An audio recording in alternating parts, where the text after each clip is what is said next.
Ang topic po natin ngayon ay SRTF or Shortest Remaining Time First.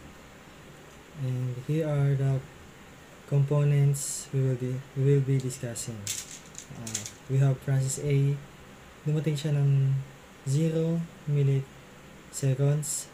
Meron siyang CPU burst na 6. And si process B, dumating siya ng 2. And meron siyang CPU burst na 4. Si process C, dumating siya ng time 4. Meron siyang CPU burst na 5. Si process D, dumating siya ng time 6. And meron siyang CPU burst na 3. Last, si process E, dumating siya ng time 8. Meron siyang CPU burst na 2. First nating i-process ay si letter A, since siya yung unang dumating na sa time 0.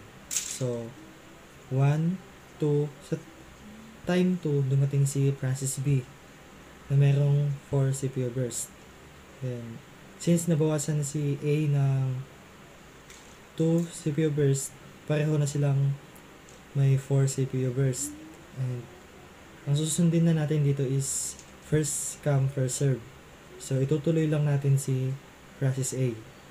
And sa time 3, 4, time 4, dumating na si process C na merong CPU burst na 5. Since 2 na lang yung natitirang burst ni process A, itutuloy na natin siya. 5, 6, 6 na tapos siya. And sa time 6 din, dumating si process D. So, meron tayong process B, C, D. So, hahanapin natin kung sino yung mas pinakamababa ang CPU burst.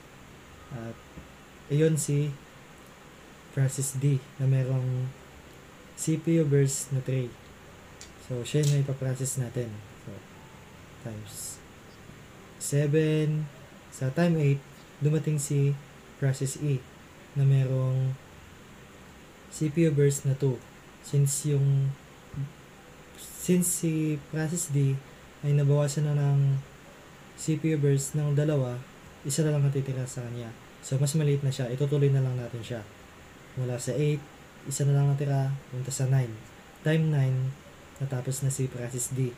So, meron tayong process B, C, and E. Hanapin natin yung pinakamababa yung CPU burst. Si letter E na merong 2. So, ipaprocess na natin siya.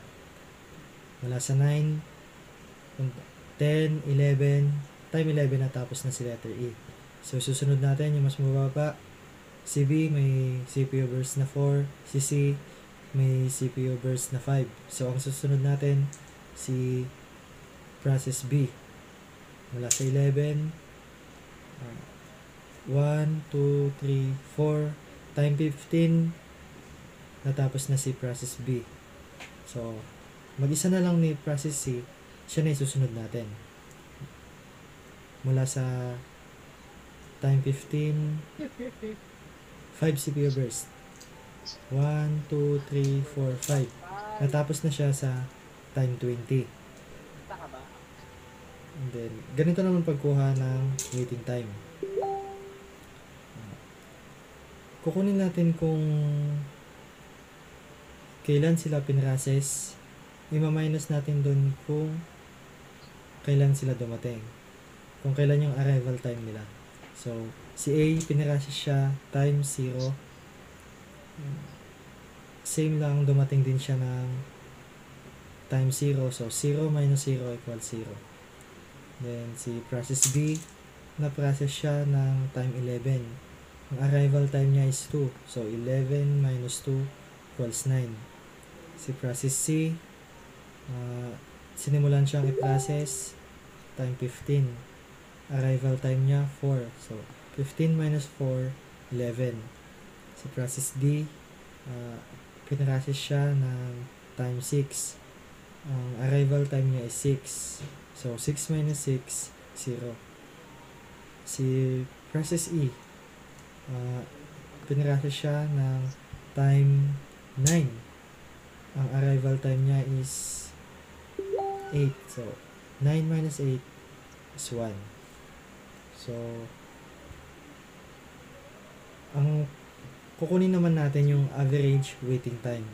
So, ang pagkuha nun po, ipag-a-add lang natin yung mga waiting time, then i-divide natin kung ilan sila. So, 0 plus 9 plus 11 plus 0 plus 1 equals 21. Then divide kung ilan sila. A, B, C, D, E, 5. So, 21 divide 5 is 4.2 milliseconds. Ang average waiting time niya is 4.2 milliseconds. And ang kukunin naman natin is turnaround time. Ang pagkuha naman ng turnaround time is hanapin natin kung kailan sila natapos i-process. Ma-minus natin kung kailan yung arrival time nila. So, si process A, natapos siya process ng time 6. Ang arrival time niya is 0. So, 6 minus 0, 6. Si process B, natapos siyang ma-process time 15. Ang arrival time niya is 2. 15 minus 2, 13. Si process C, natapos siyang i-process ng time 20 minus 4. So, kasi yung arrival time niya 4. So, 20 minus 4, 16. Si process D, natapos siyang i-process ng time 9. Ang arrival time niya is 6. So, 9 minus 6, 3. At si process E, natapos siyang i-process ng time 11. And ang arrival time niya is 8. So, 11 minus 8 is 3. Ganon din ang pagkuha ng average turnaround time. Pag-add natin yung mga turnaround time, then i-divide natin kung ilan sila. 6 plus 13 plus 16 plus 3 plus 3 equals 41. And divide natin sila sa 5 kasi 5 sila. And then 41 divide 5 is 8.2. So, ang average turnaround time is 8.2 milliseconds.